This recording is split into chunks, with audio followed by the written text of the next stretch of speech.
নমস্কার বন্ধুরা, আজকে আমি চলে এসেছি রাজবলহাটে রাজবল্লভী মায়ের কাছে পুজো দিতে।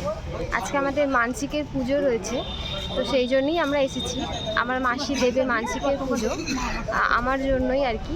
আমার শরীরটা একটু অসুস্থ হয়েছিল, তার জন্য মাসি এই মায়ের কাছে মানসিক করেছিল। এই মা খুব জাগ্রত মা, রাজবল্লভী মা। যারা জানো তারা তো জানবেই, আর যারা জানো না তাদের জন্য বলছি। তো এখানে কিভাবে পুজো দিতে হয়, কিভাবে কি করতে হয়, সব তোমাদের সামনে তুলে ধরবো। তোমরা সঙ্গে থাকো, পাশে থাকো। আর এখানে ভোগও খাওয়ানো হয়, তো সেখানে কিভাবে ভোগ খাওয়ানো হয় সব কিছু তোমাদের সামনে তুলে ধরবো। আর কীভাবে আমরা পুজো দিচ্ছি, মানসিকের পুজো মায়ের সামনে কিভাবে তুলে ধরছি, তার সব কিছু তোমাদের সামনে তুলে ধরবো। তোমরা সঙ্গে থাকো।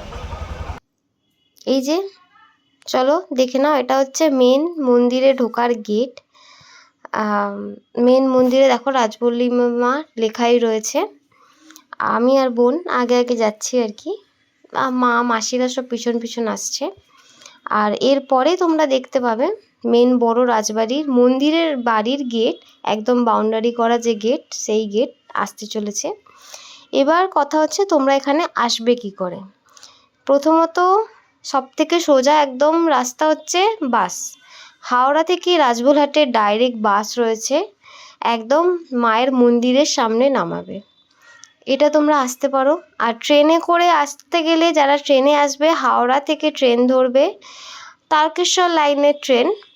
তোমরা হরিপালে নামতে পারো, হরিপাল থেকে টেকার যায় রাজবলহাটে, তো সেখানে তোমরা আসতে পারো। আর একটা হচ্ছে তোমরা তারকেশ্বরে নামবে, তারকেশ্বর থেকেও টেকার যায় রাজবলহাটে। তো এইভাবে তোমরা এই মন্দিরে আসতে পারো। এবার হচ্ছে মন্দির কখন খোলা থাকে। মন্দির সকাল থেকে প্রায় খুলে থাকে, বেশিরভাগ দর্শনার্থীরা সকালেই আসে, এসে এখানে ভোগ খাওয়ার ব্যবস্থা রয়েছে, সবাই ভোগ খায়। এই যে দেখতে পাচ্ছ, এটা হচ্ছে মন্দিরের বাইরে, একদম মেন মন্দিরের বাইরের দৃশ্য। এবার তোমরা পুজো দেবে কি করে। এখানে দেখো বিভিন্ন রকমের দোকান রয়েছে মন্দিরের বাইরে, ছোট বড় অনেক কিছুর দোকান।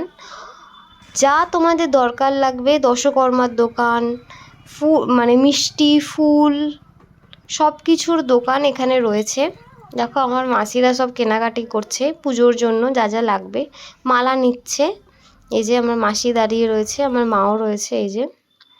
এই যে দশকর্মা ভাণ্ডারের দোকান রয়েছে, আরও কী কী যারা ডালা নেবে, ডালার দোকান রয়েছে, চাঁদমালা, যা যা পুজোর প্রয়োজনীয় দরকার সব কিছুর দোকান মন্দিরের বাইরে রয়েছে। তোমরা তোমাদের সামর্থ্য মতো কিনবে। এই যে দেখো ডালা রয়েছে, 51 টাকা, 101 টাকা, যে যেরকম পারবে ডালা নেবে। এখান থেকে তোমরা কিছু কিছু মূর্তিও নিতে পারো, অনেক ঠাকুরের মূর্তি রয়েছে।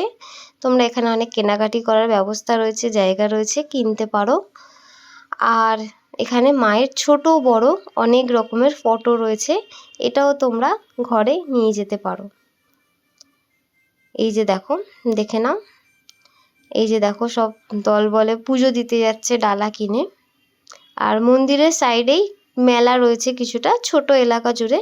এই মেলাতেও তোমরা তোমাদের পছন্দ মতো বাচ্চাদের জন্য কেনাকাটি করতে পারো। একদম সারা দিনের একটা প্ল্যানিং করে আসবে, সকাল থেকে একদম বিকেলের বাসে বাড়ি যাব, খাওয়া দাওয়া করে একদম বাড়ি যাব, এরকম একটা প্ল্যানিং করে তোমরা আসবে। মোটামুটি হাওড়া থেকে আসতে 2.5 থেকে 3 ঘন্টা বেশিই লাগে বলতে গেলে। এবার চলো মন্দিরে ঢোকা যাক। এই হলো মূল মন্দিরে ঢোকার গেট, ওগুলো তো বাইরের বাউন্ডারি ছিল, এটা হচ্ছে মেন গেট। একদম বাইরে দুয়ারে রয়েছে সিংহ মহারাজ। এই যে মা আমার বর দুজনে ডালা কিনে নিয়েছে। যাওয়া যাক মায়ের মন্দিরে, তোমরাও চলো আমার সাথে, দেখবো চলো।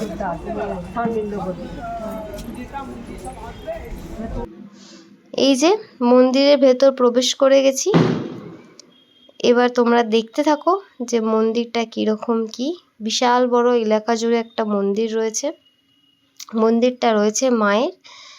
আমরা গেছিলাম এটা কালী পুজোর আগের দিনকে। তো কালী পুজোর আগের দিন মানে ধনতেরাসের পরের দিন আমরা গিয়েছিলাম এখানে। তো দেখো মন্দির চত্বরে পুরো এলাকা তোমাদের দেখিয়ে দিলাম। আর আমরা গিয়েছিলাম আমার মাসি, মাসির শাশুড়ি, আমার দিদা, আমার বোন, আমার বাবা, মা, আমার বর সবাই মিলে গেছিলাম পুজো দিতে। তো এই হচ্ছে মন্দির, মেন মা যেখানে রয়েছেন আর কি। আর এটা হচ্ছে মানে যেখানে বসে সবাই, তার উল্টো দিকে, মন্দিরের উল্টো দিকেই সব বসে সব এরা। এই যে মেন মায়ের মূর্তি, আমাদের রাজবল্লভী মা, খুব জাগ্রত মা। এই মায়ের অনেক কাহিনীও রয়েছে। তো মানসিকের জন্য আমার মাসি ডন্ডি খাটবে, সেই মানসিক রয়েছে, তো তার জন্য ঢাকিওয়ালাকে বলা হয়েছিল। আর এই যে জায়গাটা দেখছো, এখানে বলি হয়, এখানে মোষ বলি হয় দুর্গা পুজোর সময়, অষ্টমী নবমীতে এখানে মোষ বলি হয়। তো আমি যদি কোনো সময় আসতে পারি তো তোমাদের সামনে তুলে ধরবো। এখানে খুব জাগ্রত মা, অনেক এনার কাহিনী রয়েছে। আর দূরে যে দেখছো ওখানে সবাই ধূপ মোমবাতি জ্বালায়।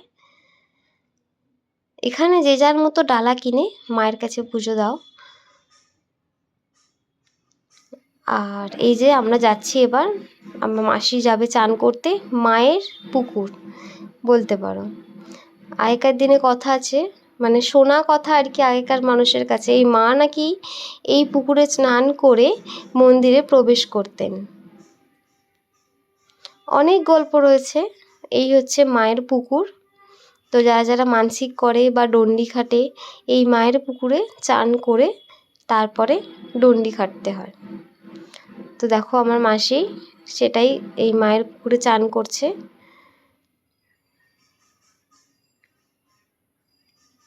সারাদিন উপোস থেকে মায়ের কাছে ডন্ডি দিচ্ছে। এই যে আস্তে আস্তে নামছে। এইটা হচ্ছে আমার মায়ের শাশুড়ি মা,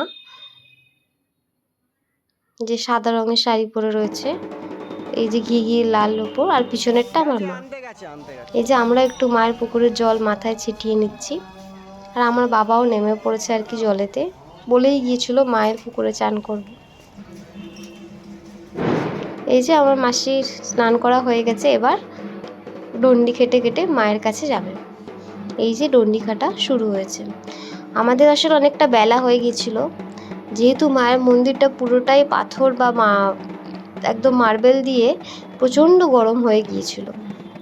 আর যে দেখো প্রথমে আমি আস্তে আস্তে একটু একটু করে গঙ্গা জল ছিটিয়ে দিচ্ছি, আর তারপরে মাসি ডন্ডিটা দিচ্ছে।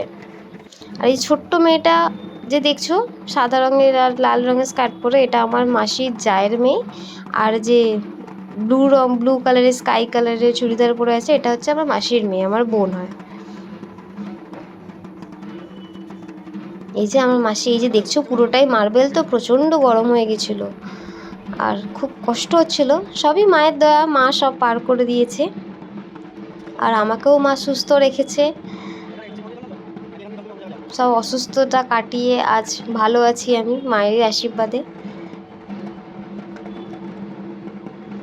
এই যে আমার মাসি আস্তে আস্তে ডোনে দিচ্ছে। এখানে প্রতিদিন প্রায় ভিড় হয় আর প্রচুর দর্শনার্থী আসে। এখানে ভোগ খাওয়ানো হয় বেলাতে। সেই ভোগ আপনারা কি করে খাবেন সেটা হচ্ছে, এখানে টিকিট কাটতে হয়। মন্দিরের পিছন দিকে টিকিট কাউন্টার রয়েছে, ওখানে 40 টাকা করে টিকিট কাটতে হয়। সেই টিকিট কেটে মন্দিরে তোমরা ভোগ খেতে পারবে। সকালে এসে পুজো দিয়ে মায়ের ভোগ খেয়ে তারপরে বাড়ি ফেরার উদ্দেশ্যে তোমরা রওনা দিতে পারবে। এই যে দেখো মাসি ডন্ডি কাটছে, আমি গঙ্গা জল ছেটাচ্ছি, ঢাকিওয়ালা ঢাক বাজাচ্ছে। এদিনকে মানে প্রচুর ভিড় হয়, প্রচুর দর্শনার্থী আসে পুজো দিতে, দূর দূর থেকে আসে, অনেক দূর দূরান্ত থেকে আসে। তোমরা একবার এসে মাকে দর্শন করে যেও। একদিনেই হয়ে যাবে এখানে। সকালে এসে বিকেলে তোমরা বাড়ির উদ্দেশ্যে রওনা দিতে পারবে। আর আমার যেহেতু মাসির বাড়ি রয়েছে এটা, সেই জন্য আমরা ছিলাম ওখানে মাসির বাড়িতে। আর আমরা যতবারই যাই প্রায় টাইম ভোগ খাই। এই যে মায়ের, এটা হচ্ছে মায়ের সাইডে পিছন দিকে এটা হচ্ছে মায়ের একটা বাগান রয়েছে, বিভিন্ন রকমের গাছপালা, পদ্ম ফুল, দেখো পদ্ম ফুলের গাছ রয়েছে, বিভিন্ন রকমের গাছ, একটা বাগান টাইপের রয়েছে মায়ের মন্দিরের সাইডে, অনেক রকম গাছগাছালি দেওয়া আছে। আর এই যে দেখো, এটা হচ্ছে মায়ের মন্দিরের পিছন দিকে মায়ের মূর্তিটা যে রয়েছে, ডন্ডি কেটে এই যে দেখো পিছন দিক থেকে মাকে দেখা যাচ্ছে সাইড থেকে। এটা ভেতর দিকের একটা গেট রয়েছে। এই যে দেখো ভোগের সব কাটাকুটি চলছে, সকালের দিকে সব সবজি কাটা চলছে, ভোগ যারা যারা ভোগ খাবে তাদের উদ্দেশ্যে সেই হিসেবে কাটাকুটি হয়। টিকিট কাটা থাকে তো, ওরা বুঝতে পারে কতজন কি লোক খাবে, সেই উদ্দেশ্যে মোটামুটি রান্না করা হয়ে থাকে। এই যে ভোগ খেতে বসে গেছে, ভোগে থাকে এক ভাত, ডাল, একটা ঘাট্টা টাইপের থাকে, ওই মাছ টাছ দিয়ে একটা ঘাট্টা টাইপের থাকে, আর পায়েস। এই হলো মায়ের ভোগ। আর একদম স্টিলের থালা দেয়, স্টিলের থালা, স্টিলের গ্লাস, ওখান থেকেই দেয় ওটা, ভোগ খাওয়ানো হয়। এই যে দেখো প্রচুর মানুষের সমাগম ভোগের জন্য। তো ভালো লাগলে প্লিজ বন্ধুরা আমার পাশে দেখো, একটু সাবস্ক্রাইব করে দাও। আর কালী পুজোর আরও ভিডিও আসছে এরপরে, এটা হচ্ছে প্রথম কালী পুজোর ভিডিও, আরও অনেক জায়গায় কালী পুজো আমি দেখেছি, তো সেই সব কিছু তোমাদের সামনে তুলে ধরবো, তোমরা দেখতে থাকো। আর পরের ভিডিওগুলো খুব তাড়াতাড়ি তোমাদের সামনে তুলে ধরার চেষ্টা করছি, তোমরা পাশে থাকো।